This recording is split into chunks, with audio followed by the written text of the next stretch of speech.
and welcome back to another episode of Chaotic Good Radio. I'm one of your hosts, Kate. And I'm your co-host, Nate. And today we're talking Paramore. So, Kate, Yeah. you, Yeah. I know we all grew up with Paramore. All of us millennials, we grew up with them, right? Yeah. We've touched on quite a few things that they've been a part of, including Twilight episode. We had them talked about them a little bit in there. But you know a lot more about who they are and the behind music than I do for sure.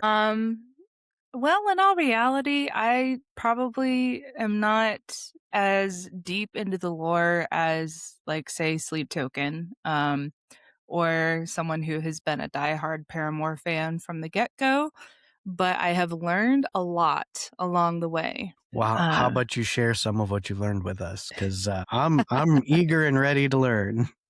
well, we all know the feisty little orange-haired girl, Hayley Williams, as the lead vocalist and singer of Paramore. Mm-hmm. Um, and we all know that in the music industry, there's a lot of bands that break up for various reasons. Mm-hmm. And Paramore ended up doing something harder. They stayed together. They lost over half their members over the years. They had their identity publicly dismantled. And they came out on the other side making some of the best music of their careers. Oh, And absolutely. so we're kind of going to get into the history of a band that refused to be what everyone needed them to be. Yes. Yeah. So that's the one single that I feel like everybody knows from Mm-hmm. Paramore is Misery Business from their Riot album. And that's the album that really had them like take off and Oh, become one of the best, I'm going to say alt rock bands of the early 2000s. oh, That for was sure. also my introduction to Okay. Paramore as well, was Misery Business. And kind of like how you said in our Twilight episode, me being a Twihard, I heard their song Code on the soundtrack and I Mm-hmm. was sold. So I listened to their Riot album on loop for a very long time, probably too long. Um, I mean, and it's a I've good kind of album, though. It is, it really is. And I've kind of followed them along over the years and listened to their stuff here and there. And the cool thing I think that they have done is they've never really defined themselves as a specific genre. They've specifically stated that they are a genre neutral band. Yeah, they're their own thing. They never wanted to get pigeonholed into this or that. Just the freedom to be whatever they wanted whenever they wanted, so to Yeah. speak. And their sound has changed so much in the last 20 years. Because Oh, honestly, that's how long this band has been around, come to yeah, think of yeah, it. they've been around a while, and honestly, most bands would have just given up, even with some of the lesser stuff that these guys have gone through. So to Yeah. see how long they've been in the game and how big of an influence their music has been throughout pop culture, I mean, it's pretty cool. It's very admirable. hmm And some of those really, really big artists, like Taylor Swift, have even said that artists such as Hayley Williams have been a huge inspiration for her. Hmm. So that is how pivotal this band is. Um, so kind of getting into the history a little bit, I'm going to be taking a lot of my stuff from the fandom wiki. They are a 3-time Grammy Award winning band from Franklin, Tennessee, that started in 2004. And they currently consist of Hayley Williams, Taylor York, and Zach Farrow.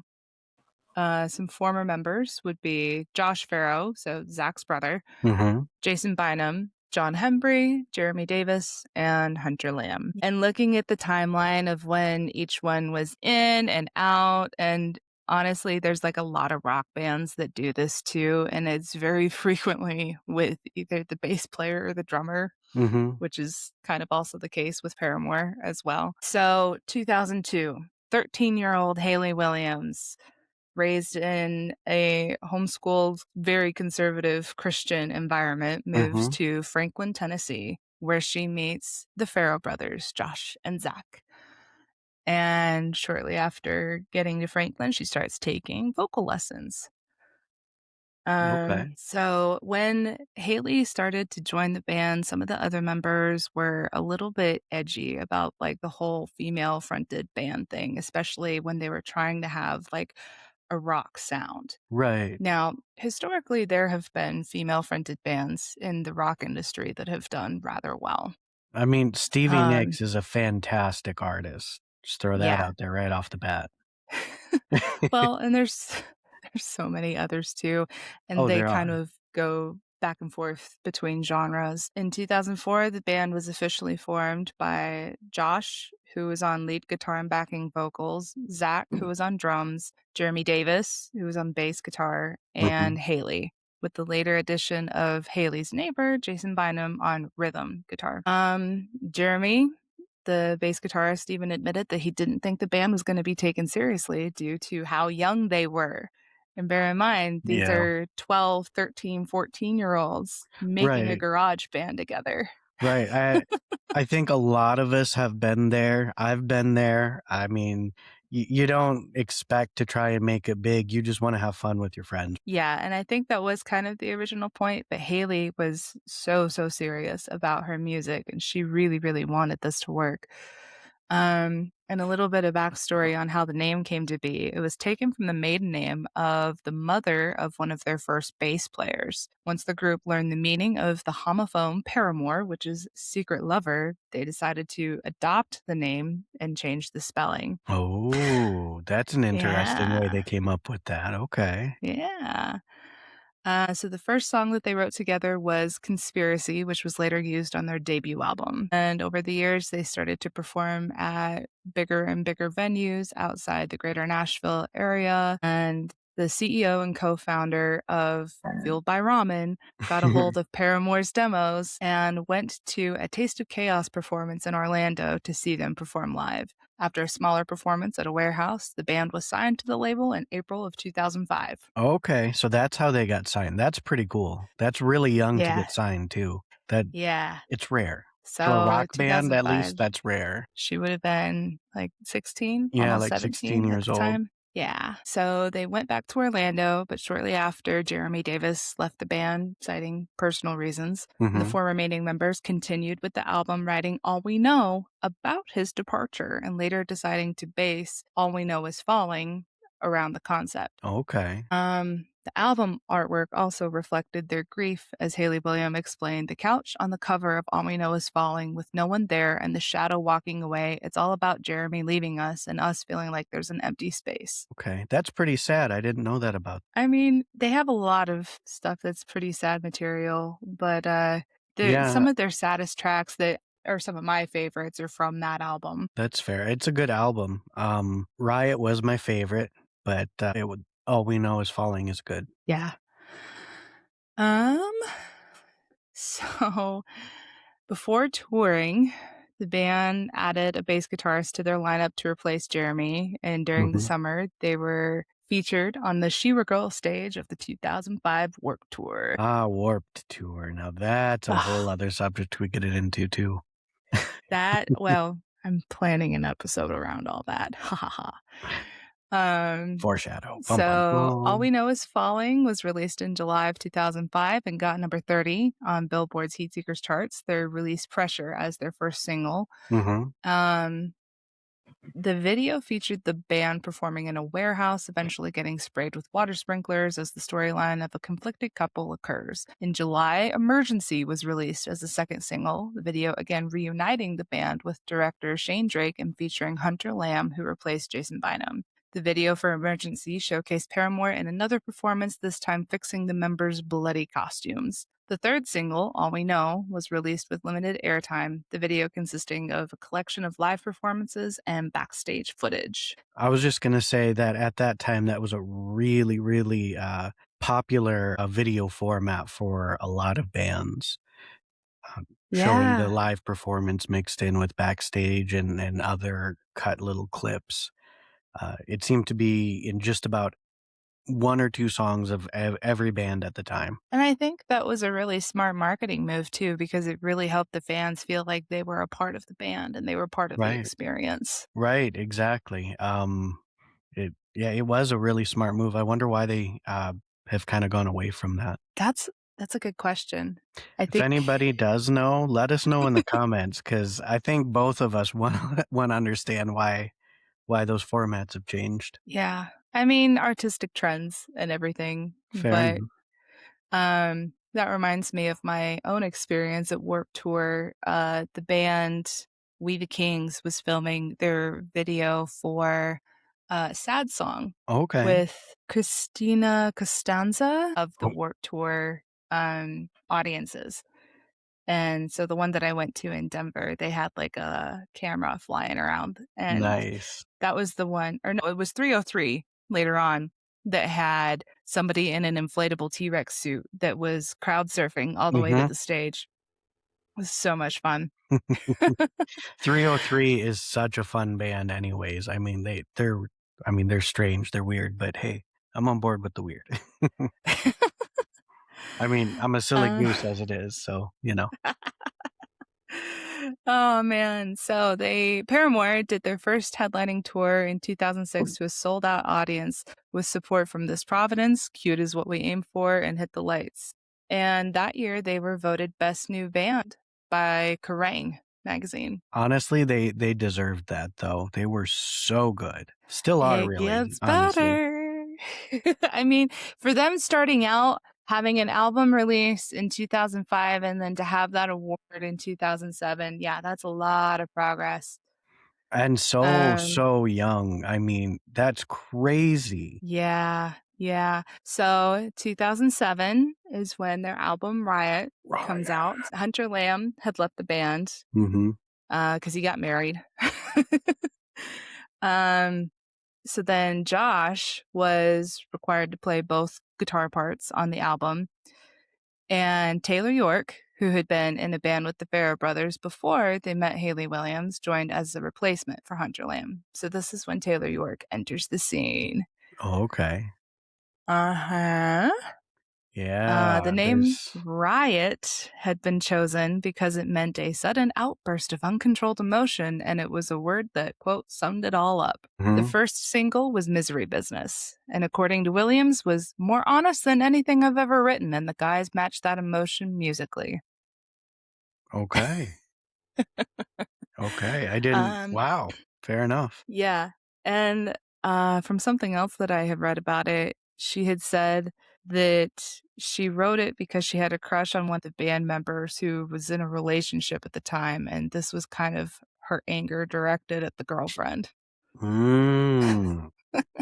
Okay. No, that makes a lot more sense. I didn't know the backstory to Yeah. really any of the music. So, wow. Okay, I okay. see. I'm telling you, I learned so much. I hear this. I like this. We need to do more of these of you should know this. Yeah. Yeah. And the interesting part about it was so like they were signed to Fueled by Ramen, which was kind of a subsidiary of Atlantic Records, but Mhm. on the Atlantic Records contract, Haley was the only one who was signed. The rest of the band was not. Oh, Yeah. how did they get away with that? I'm not sure. They didn't go into a whole lot of detail. I could probably find out at some point. Um But with Riot, this was really starting to define Paramore's sound as like an emo punk rock band. Sure. Um, so summer of 2007, they're on their third Warped Tour and they're posting journals of their experiences on a blog for MTV. Their second single, Hallelujah, another one of my favorites, Ooh, that is a good one too, yeah. I really was like that one. released, yeah, July 2007. And that video also featured backstage footage and live Mhm, performances. mhm. In October, the music video for Crush, Crush, Crush debuted in the United States as the next single. The video featured the band playing a performance in a barren desert, being spied on, and later destroying their equipment. Paramore was featured on the cover of the February 2008 issue of Alternative Press magazine and voted Best Band of 2007 by the readers. From Associated Press, that's like That's a big. huge deal. That's huge. I mean, they deserved it though. I mean, they did so many huge hits, all just one back to back to back to back. Their live performances are phenomenal as well. Mm-hmm. And then to see that, with despite the or even because of rather the changes in musicians within the band, they kept rising to whatever challenges that were there. And I think, and this might be just like a personal take, but I think the transition between the different players in the band, but having the core be Haley and Taylor Hmm. and Zach really added to the creative fuel that they needed. Yeah, because the three of them collabed so well on actually writing the music. Mm-hmm. Yeah, taking Mm-hmm. one of those pillars out really would have changed everything. Agreed. Um, the band was nominated for Best New Artist at the 50th Grammys in 2008, but they lost to Amy Winehouse. Yes, yes. Um, so early 2008, they were starting to tour through the UK with supporting bands of Newfound Glory. That's an Mhm. important one to remember. Newfound Glory. Uh, Kids in the Glass Houses and Conditions. And then in early February, they were supposed to be starting a tour across Europe, but on February 21st, they announced they had to cancel 6 shows due to personal issues. The Were those band returned to were those personal issues ever public or just was all that was listed? they kinda get into it in a little bit. I'll Okay, get to it in a little okay, bit. okay. Um So their fourth single from Riot was That's What You Get, which was Mhm. released in March of 2008. And then in May 2008, they put on their website that they're going to be going on tour again in the US, with their tour being named The Final Riot, ending in September. And on this tour, the band performed part of Leonard Cohen's Hallelujah. Such a good song or job on that song. I mean, it's probably my favorite version. They did their cover of Hallelujah. Yeah, I don't think I've actually heard that one. okay. You'll have to check That's it out. something I'm gonna have to look It's my favorite into. version of it. It really is. Okay. Um, Paramore's song Decode was the lead single for the novel-based Twilight film. Mhm. Another song, I Caught Myself, is also featured on the film's soundtrack.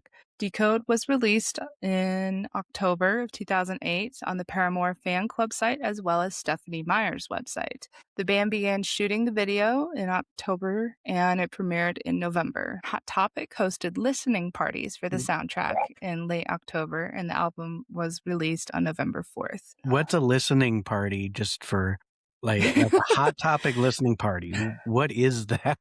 So, when a band announces that an album is coming out on a specific date, people will show up wherever you can buy that album, and the store will usually start playing that album front to back. And people Oh, can okay. just show up and listen and appreciate the music and be like, "Oh my god." Huh. I never thought to go anywhere to do that. I've always just where, online or radio premiere or whatever. Sure. Okay. Okay. Sleep Token did quite a few last year in Yep. Australia and the UK, and those tickets sold out so fast. Well, I bet. Mhm. And it was ahead of the album release on streaming services too, so it Ooh, was like, okay. yeah, they got an Definitely would early have been worth glimpse. doing it had it been available in the US. There was one in LA and one in New York. Yeah, I am so far away. I'm like 2 days travel in either direction. Yeah. Okay, so that's about Riot and Decode. So we talked about Misery Business a little Mhm. bit, Yep. and eventually they stopped playing it at their concerts. Why is that? She kinda got sick of playing it. Okay. Yeah. It was, the one that was demanded at every single concert and the one that Sure. everybody knows. But it's kinda like, beating a dead horse after a certain point, and she has so much other great music that she wanted to perform that it's like, "Let her show her discography, people." Yeah, fair enough. I do feel like that, as fans sometimes, can get fixed on a specific one very specific aspect, whether it's, one song for a band or a specific episode for a series or whatever it is, Mhm, or a certain chapter in a book series even. mhm.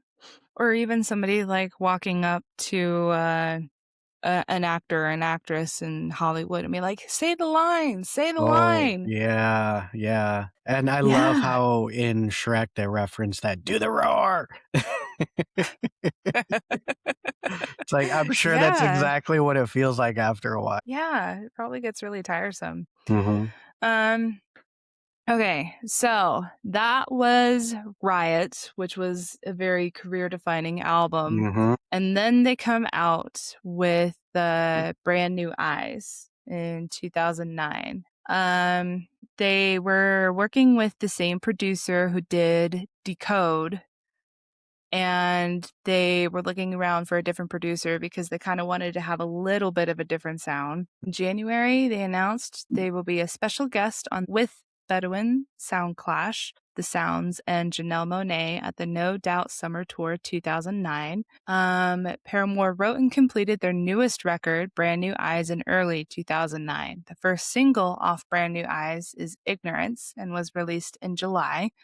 The Mhm. official music video for Ignorance aired on all MTV platforms, networks, and websites in August. Paramore announced their official site that they will be hitting intimate venues across the US. The tour Okay. started in late September, the same day that the album was released, and ended in November in their hometown. The band also announced that they'd be doing a European tour starting off in Helsinki in November with Yumi at Six, Paper Route, Now Now, Every Children, supporting all UK tour dates. Now, they made a deluxe edition of this album. It was limited to 15,000 copies, Ooh, included the that's a full really album. limited amount of copies. That's small. Yeah.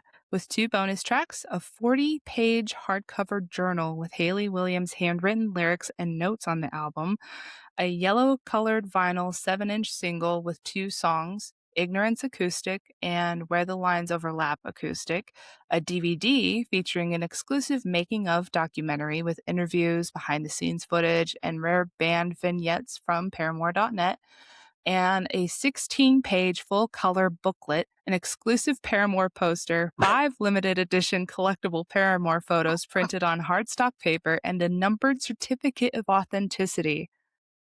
It sold out. Wow. So it was definitely worth getting for sure. Yeah, yeah, I would say so. All right, here we get into the nitty gritty of it all. Ooh, yeah, yeah, where all of the Hmm.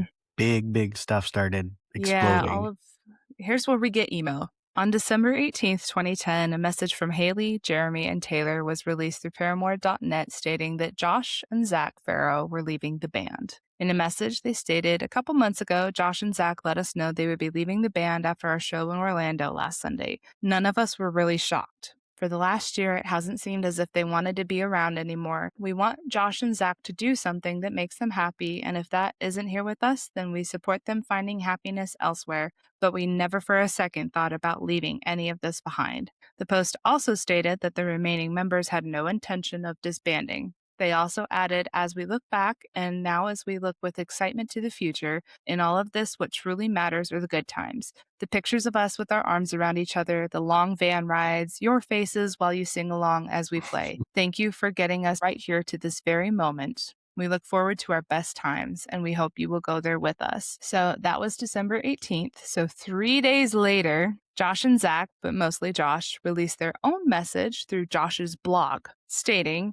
they, quote, "did not think Haley's version told the whole story" of their departure. They characterized Paramore's history as even more turbulent than the band had ever let on publicly, noting that in the early days, quote, "Haley's dad would constantly threaten to, quote, pull the plug on the whole band, if we complained about anything, suggesting that we were hired guns and Haley was the real artist, when in reality we were also a part of the band. Josh claimed that, quote, what started as natural somehow morphed into a manufactured product of a major label riding on the coattails of Haley's dream. Mm, In light of this, the band members' fraying friendships, their inability to agree on many things, such as the content of Haley's lyrics on Brand New Eyes, which Josh believed contradicted the Bible at times, because remember, they're a Christian band, mhm. and the toll that constant touring took on their family, Josh and Zach decided to leave the band. The statement ended by Josh and Zach saying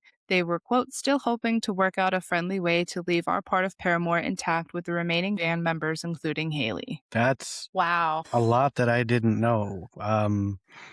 Me It either. really does seem like parents getting involved in the band and making demands or threats seems to happen way too Mhm. crazy. Like, I don't even know where someone could get the gall to act like that when, you know, their kid is only a single part of a five-part band. Mhm. And mind you, Haley was 20, 21 at this point. Yeah, she's a So she full-grown was adult. He has nothing to do with any of it anyways anymore.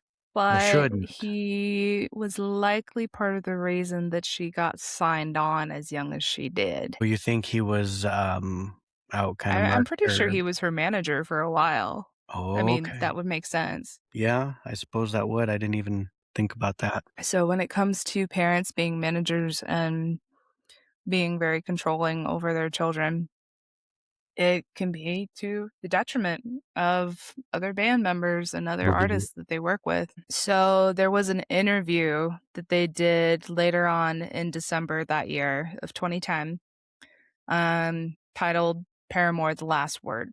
I did not get a chance to watch that, but I imagine that it has far more information and emotional details in yeah, that that would add more nuance and context to the sure. whole thing. But the following year, March 2011, they went on their first tour without the Farrow brothers. And then they came out with their single Monster, which was released for the soundtrack of Transformers 3. Mhm. Another good song. So good. And the video was really cool too. Oh, yeah, yeah, I Uh, don't remember who they had direct it, but that was a good choice. yeah. So a little more currently, in 2020, Zach is back in the band and the tension between Haley and Josh is long gone. In an interview for Vulture, Haley states her feelings towards Josh, quote, I barely feel anything. No part of me is triggered. And she talks about how the narrative that showed her as a, quote, tyrannical leader nobody could work with can now be interpreted as sexist. Quote, you never think, oh, Tom York must be a fucking Hitler of Radiohead. He can be an asshole. I wonder if it's simply because I'm a woman. I could have had a dick and the story wouldn't have gotten any traction. She said Josh's leaving was necessary and, quote, there needed to be infections cut out. Ooh, so there was a lot of bad blood there at some point. Yeah, I think when that happened, absolutely. And now that they're grown and moved past it, it's kind of whatever at this Mhm. point. So that was 2009 to 2010. And I don't know. Looking back, I don't think I necessarily would have taken any sides because I didn't know enough about what was going on because nobody really knows what happens behind closed doors. Right, and especially since, everybody involved did not wanna release, everything that was going on either. Mhm. There's gotta be a lot of stuff that was never ever mentioned, or talked about outside of just that group. Um, Yeah. so Well, and they it'd be had really been tough to take a side on anything. yeah, well, and they had been basically constantly working and touring for 5 years at that point. That's And stressful in and they of itself. That alone yeah, could cause some problems. yeah. And then to have parents involved and Mhm. putting their input into things where it probably wasn't necessary, just adding further wedges into the group. Right, right, just Um, stress where there's already too much. yeah. So the remaining members of the band are Haley, Taylor, and Jeremy. So And then there was 2011. There's always been a rotation of three, mhm, 3 or 4 at least. Let's see. So they're working with the same producer that did Decode and Monster again for their next album. They were releasing a few singles early 2011, and they were going to LA to start recording their fourth album that year. And they announced that their fourth album was going to be self-titled, so Paramore, mhm, released on April 8th, 2013. The first single was titled Now, and it was released in January. And they later released a lyric from the first single, If There Is a Future, We Want It Now. So clearly they're trying to move on mhm. from the breakup. Yep, they wanna fast track into the, "Let's get past all of this, get back to work, get away from the drama." Yep. Um, they were working with Meldell Johnson as a producer for their self-titled album, and the drummer from Nine Inch Nails, Island Rubin, would be recording the drums for that Mhm. album. Right, this is around when he, left the band and converted to Christianity, wasn't it? Or was this right I before? I don't know. I know very little, if anything, about Nine Inch Nails. Oh, fair enough.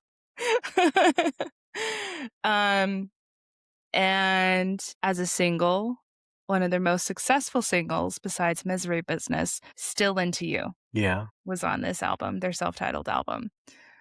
The song had reached number 1 on the UK rock chart and number 6 on the US rock chart. The song was classified as both pop and rock, so it gained popularity on different charts worldwide. They had released a small release of another EP, only 700 copies, called The Holiday Sessions, and it was released on 420 in 2013. Okay, that's hilarious. Uh-huh. Holiday sessions, that's great. Their next single after Still Into You was Daydreaming. The music video for Daydreaming was not supposed to air until after the song Ain't It Fun, but the band didn't like where the video was headed and they'd come to a conclusion to scrap it. As they were on tour, a quick video was released for Daydreaming with the band being shown in their room before the performance and the band playing during the performance. That one got 33 on the UK rock chart. And then Nice. Ain't It Fun was released 2 months after that. It featured the band beating 10 world records, one of them which was based on having the most world records in a music video. The Oh, video had originally been done in December but didn't air it until mid February. It reached number 3 on UK rock and number 19 on US rock charts. During National Record Day in 2014, Paramore handed out an official vinyl which featured the Ain't It Fun track. The design of the vinyl is a broken record instead of a flower. that's pretty cool. It's That's really pretty neat. cool. It's I kinda like the creative. artistic flair in that. Yeah. And looking at, yeah, because I remember when Ain't It Fun came out, and I remember watching that video, and I thought it was just hilarious, and it kind of Mhm. felt like, I don't know, vindication a little bit Sure. after all of the drama that had happened, and they kinda went quiet for a little while.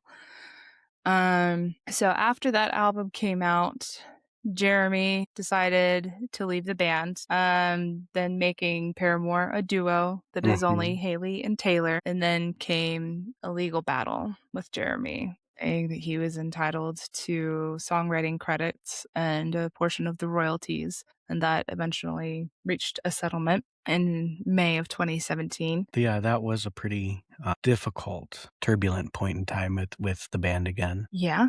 I mean, this guy who had been with them since the beginning is like, "No, I'm entitled to more than what I'm getting right now."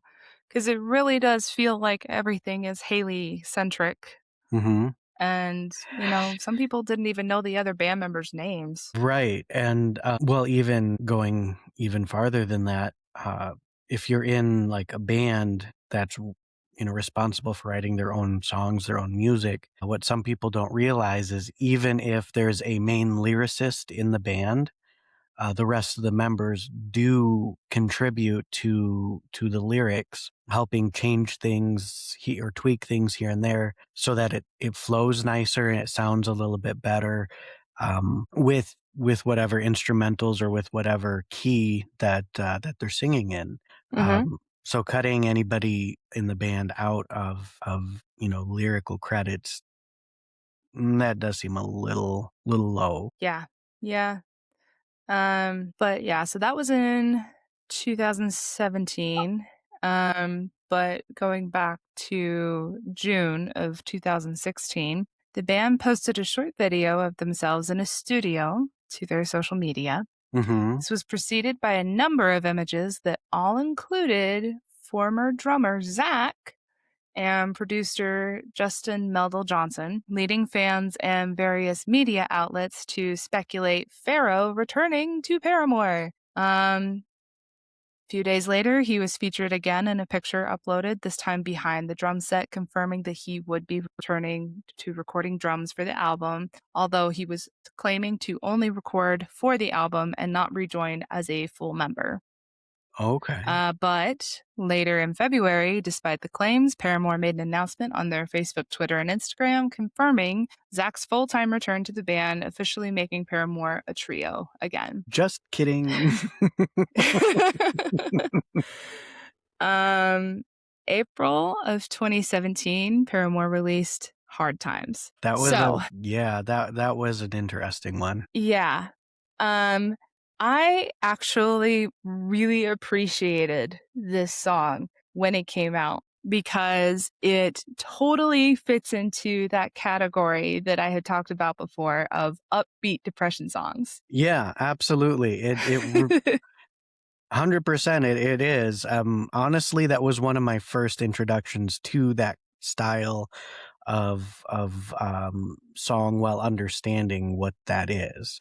Because Yeah, like in high school, there was quite a few songs that would fit that criteria, sure. but you're not really paying attention to the lyrics so much as, "Oh, this is a good hit." So this is Mhm. around when I was finally starting to connect some of those dots, and it was like, Mhm. "Huh, that is weird." Mhm. And truthfully, this entire album is like that. It is, and, honestly, though, it's an anthem, like, that whole album really is kind of an anthem for, you know, pretending or trying to be that I'm still gonna show up, I'm still gonna do, but inside I'm just High functioning depression, mhm, essentially, mhm. which I feel like so many people can relate to. Yeah, So many people can relate to. unfortunately, but truer facts have never been spoken. Yeah. So we've got Zach back into the band. They're releasing this album. Haley's writing all of this music from this place of, she's clearly depressed, but she wants to continue working and making music and pushing herself further and further and further. And then a couple years later, in 2020, she releases her first solo album, Petals for Armor. Mhm, And listening to a few of the tracks on that, it's so much more scaled back. It's a much more acoustic sound. It's a much more intimate, mhm. um, It personal sound. I was just gonna say the same thing. It sounds very, very personal to her specifically. Mhm. It really does feel like the parental influence was not heavy, at least in this one. I'd be willing to bet that she kind of cut that off after the Farrell brothers had left the Mhm, band because upon realizing that she was losing those relationships because of a different one, it was like, mhm, okay, I'm just not going to work with them anymore. Um, but something that I thought was really interesting too was so Haley has a sister, Joy, and Joy is one half of the duo The Civil Wars. Oh, that I did not know. Okay. Mhm. And I want to say it was on After Laughter, actually. They did a song together, or Joy was featured on the track, Mhm. Hate to See Your Heart Break, and listening to them sing together in harmony is, oh, it's like an ethereal experience, It is truly. really good. I think you, introduced me to that song. You Did had s I? Yeah, you had sent it over, one day shortly after it came out, saying it was your new all-day song. It was Maybe. really good. I I Yeah, I really it enjoyed it. is really good, and I feel like I probably should do an entire episode on the background of the Civil Wars too, because there's a lot of lore there too, Yeah. um, especially with, like anyway, moving on. Well, So here's a question for you then. okay. Now I know it's changing a little bit how I feel about some of these songs, but, learning some of these facts about everything that's going on behind the scenes, kinda seeing how different relationships are affecting them both in their personal lives and in their songwriting Yeah. and musical careers. Does that really change how you feel about some of these songs, whether it's the music or the lyrics or a mix? Yeah, I think it does. I think it does add context and nuance to how I hear the song, how I feel about the song.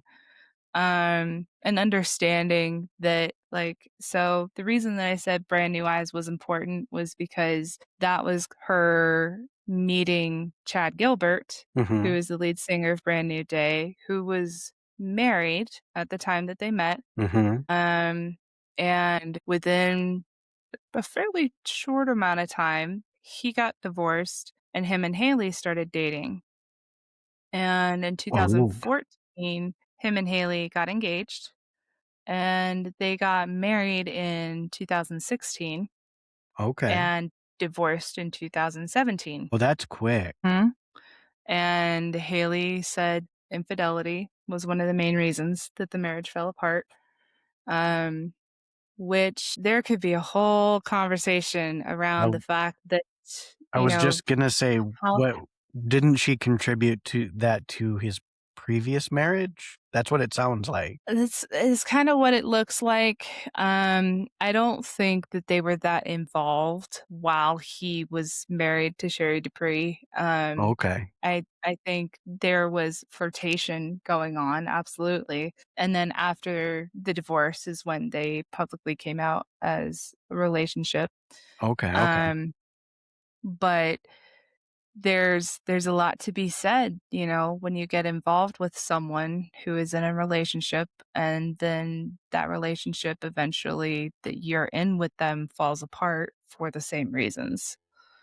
Yeah, Um, um, it feels like one of those, well, you've seen the pattern before, are you sure you really wanna go in with that same pattern again? which, correct me if I'm wrong, I'm pretty sure Rose-Colored Glasses is a track on After Laughter. Yeah, I think you're right on that one. And it makes sense. You wanna see the best in people, You especially when do. you love them and you're in a relationship with them, but there are some behavior patterns that just cannot be ignored, Yeah. and but yeah, so I think After Laughter is a really interesting spin on her survival and her journey Yeah. with that relationship falling apart, I mean, and it's not easy for, any relationship to when it ends, whether it's short or long, it's tough. So, yeah. I can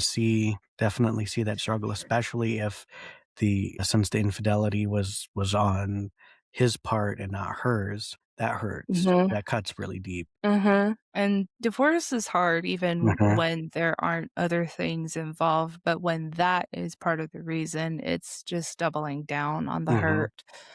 mhm. Um We could do a whole episode on that too. Let us know in the jokes, so After Laughter comes out, they come out with, um so that was during COVID, Mhm, was Petals for Armor, After Laughter, mm, and then After Petals for Armor, Haley said that her and the rest of the band are going to be working on their sixth album, speculating that it could go back to their rock pop punk roots. Mhm. But Haley said no, and that the band had never labeled themselves as pop punk, which made the fans consider Paramore itself as an official genre. Okay, yeah, absolutely. I mean, they've covered so many different styles. It feels like they rather match whatever musical style fits with the lyrics and themes of the song rather than trying to shoehorn lyrics into a specific style. And I do think that's a Absolutely. really smart artistic move. A lot of respect Mhm. for that. A lot of respect. Yeah.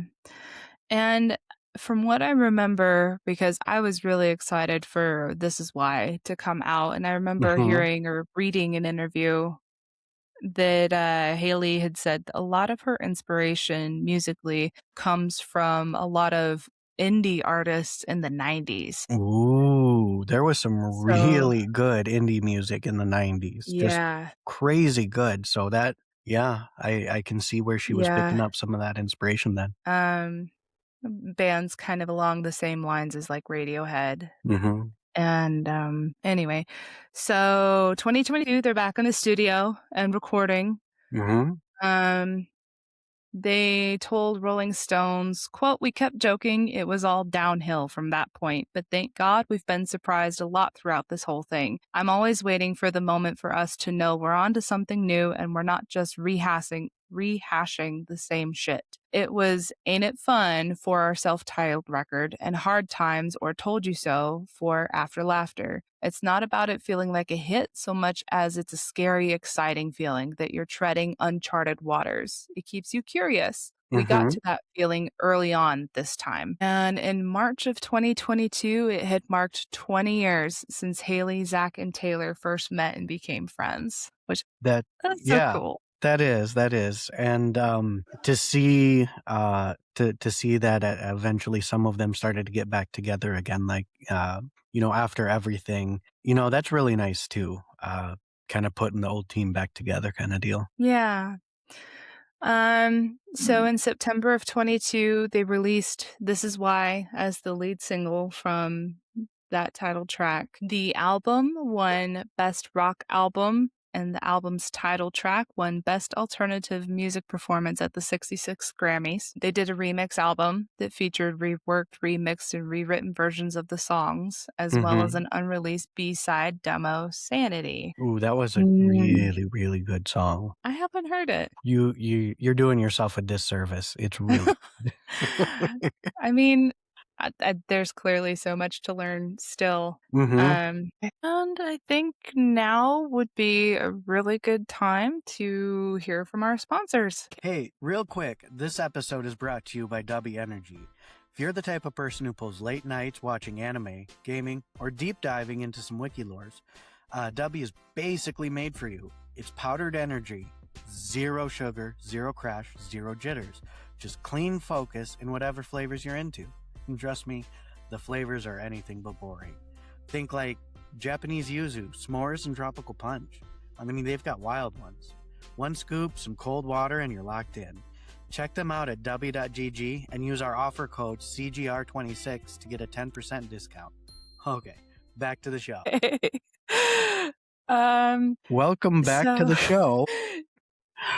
okay, so Wow. yeah, getting back into it. They released After Laughter and then they released This Is Why in 2023. They did the Mhm. remixes of This Is Why. And so this was the really interesting thing that I think happened in most recent years was they wiped all their social media accounts and the website. They Now, why? I think it was they needed a break, honestly. I mean, they had been doing this for 20 years That is a and long time, but putting a pause on the website, I guess that's the part that I really didn't understand. Like, I would get restructuring it when the band changes, stuff like that, but like deleting it, that's a whole other ballgame. yeah. And a week after they did that, they canceled a co-headlining appearance at iHeartRadio's Alter Ego Festival due to unforeseen circumstances. So they put Fall Out Boy in their slot. Stereo Gum said that Paramore's label contract had expired. Um, Oh, so it was a contract issue. for that part specifically. Let's see.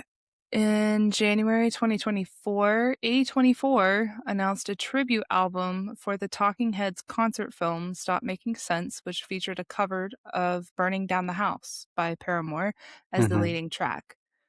In January of 24, the band was nominated for Best International Group at the Brit Awards.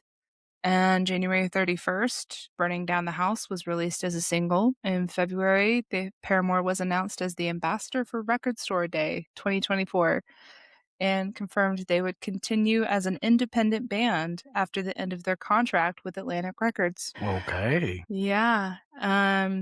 So Haley Williams ended up starting her own label, and it's called Post Atlantic.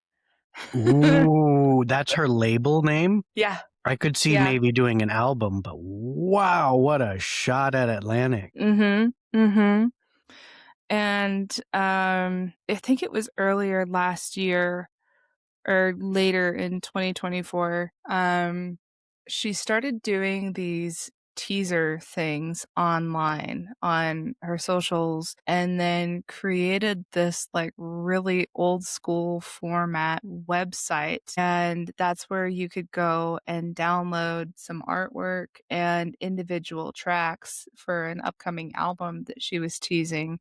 Okay. Um, she initially only wanted to release, like, 4 or 5 of them as singles, but then the demand from the fans created this frenzy, so she made an album and did Mhm. not wanna stream it at all. She wanted people to go into stores and buy physical copies of this album. So for a Okay. while, you could either only get it through a store or her website directly to buy a physical copy. Okay. Or later on, you could download them as MP3s because she wanted it to be like pre-MySpace, Napster era, ripping music off, burning CDs and everything like from their early days. I was gonna say, yeah, that's not exactly a secure way to release music anymore. No. Um, and some stuff started getting leaked, and some of it was created for sounds for TikTok, and it started going viral.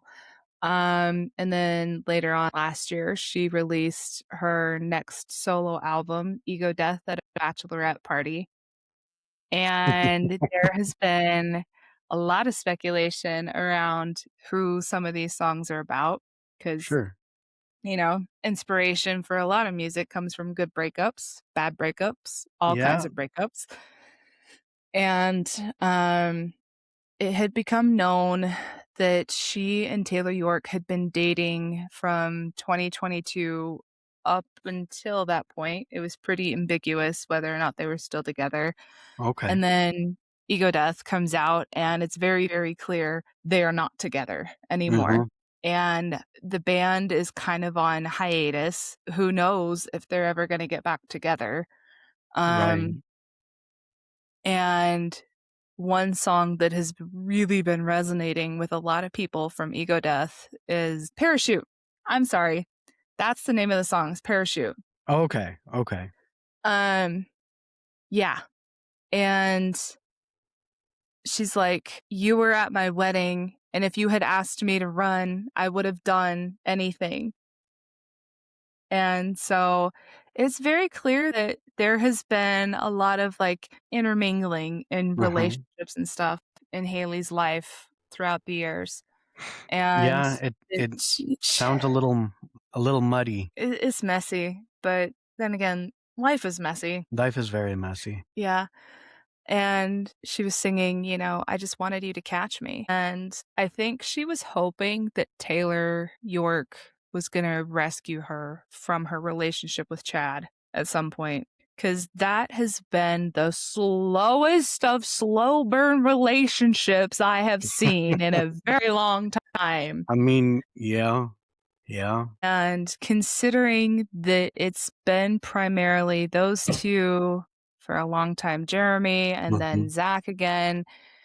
It's like they have seen Haley in every version of herself And stuck throughout the around. years, and some of those relationships have endured and some of them haven't, and it really speaks volumes to, I think, how deeply music connects people. Oh, yeah, I mean, really good music though, the feeling, you don't even need lyrics, can transcend, cultural differences, language barriers, literally anything. I really do think there's only 2 or 3 things in this world that, people can connect on universally. One of those is music. Easy. Yeah, yeah, absolutely. And their music has kind of been like a reflection of their growth process, I Yeah. think. It's like a Going snapshot of each part of their life. Yeah, going from an angsty, angry teenager Mhm. dealing with all of these complicated emotions and experiences they're dealing with being a young adult, like a teen, into Mhm. young adulthood in the music industry. I mean, it's clear that the industry tends to gobble these kids up, chew them up, and spit them back out, Mhm. completely changed, sometimes not for the better. And I feel Yeah. like that gives a lot of credence to how resilient this band is. Yeah, And the yeah, hope is, at least my hope is that eventually they do get back together again, but, who I mean, who knows? knows? Yeah, exactly. Who knows? So kind of getting into some of the music that's inspired Paramore. They've generally been seen as emo and pop punk. Like their first album, All We Know Is Falling, is arguably more formulaic pop punk that was delivered particularly well. And this is coming from alternative press. And then the combination of that and Brand New Eyes and Riot kind of really refined their rock infused Mhm. sound. Paramore said they really like bands like Blink-182, Death Cab for Cutie, Jimmy Eat Mhm. World, Me Oh, Without yeah. You, and Sunny Day Real Estate, as well as Thrice and Newfound Glory. I mean, that Okay. would be Yeah. kinda hard to avoid being influenced by the guy that you've been with for 10 years. Yeah. They've also noted personal influences such as Robert Smith from The Cure and Etta Okay. James. Ooh, okay, okay, yeah. Love Etta James. Haley has also said that bands such as U2 are, quote, who are massive and do whatever they want, write whatever they want, and stand for something. And no doubt, um, act as kind of a pattern for the path that Paramore would have liked to have taken their career. I was a So fan of No Doubt. I was sad to see when their lead singer, Gwen Stefani, and the rest of the band split and she went off it. but I think Hayley Williams has done a beautiful turnaround Mhm. considering all that she's lived through, dealt with, and, conquered. Because Yeah. she is arguably one of the most gifted vocalists of our generation. Absolutely, we like were saying, she takes a lot of, inspiration from all of these great bands and artists, but how Mhm. many of them are crediting, inspiration to her, it Quite a few, more newer bands. Newer, yeah, yeah, Yeah. yeah, but, I'm just saying I don't think she quite gets the full credit that she's due with, her level of talent, which doesn't come just naturally, like, you've gotta work hard to get those technical Mhm. skills. The artisticness and poetry in the lyrics themselves Mhm. also takes an awful lot of work to refine and to get down, and then to grow like that despite all of these struggles. um, she really should get more credit than she does. I agree, 100%. Um, so kind of to close this out a little bit, which like, of the albums and of the songs that you have heard, what's, like, a favorite song and a favorite album? And they don't have to be on the same album. Okay, okay, that's good because my favorite album is Riot, Mhm, because it was so raw and deep, but so energetic, there was so much to it, but it was, like, mhm. the right amount of muchness. I don't know if that makes sense to Yeah, you, but, yeah, that makes sense. That makes how sense, about you and for so album? album, um, I really appreciate After Laughter, um, Okay, but the one that I always go back to is All We Know Is Falling, their first one, yeah. just 'cause it's so emo. It really is, it really is. I feel like if we did, like, a full, like, millennial emo songs, that's Mhm. top of the list. Yeah, it's right up there with that whole scene. Yep, yep. Um, but a song that I think is really interesting Mhm. is, The Only Exception, Oh, 'cause okay. it's so different from It everything is. else that they have put out at that point. It was a ballad, it was a love ballad, and not to say that some of their other stuff wasn't like love ballads, but this was the most, like, traditionally sounding love Mhm. ballad that they have produced to that point. Monster, the one they did for Ooh, Transformers. what a band, what a whole The entity the that the they are. perseverance of these Yeah, members too, Haley especially having gone through so many things and still pushing mhm. forward. It's not easy. No, Lot of respect. all of the respect. She is the GOAT. For She is real. the GOAT in my eyes.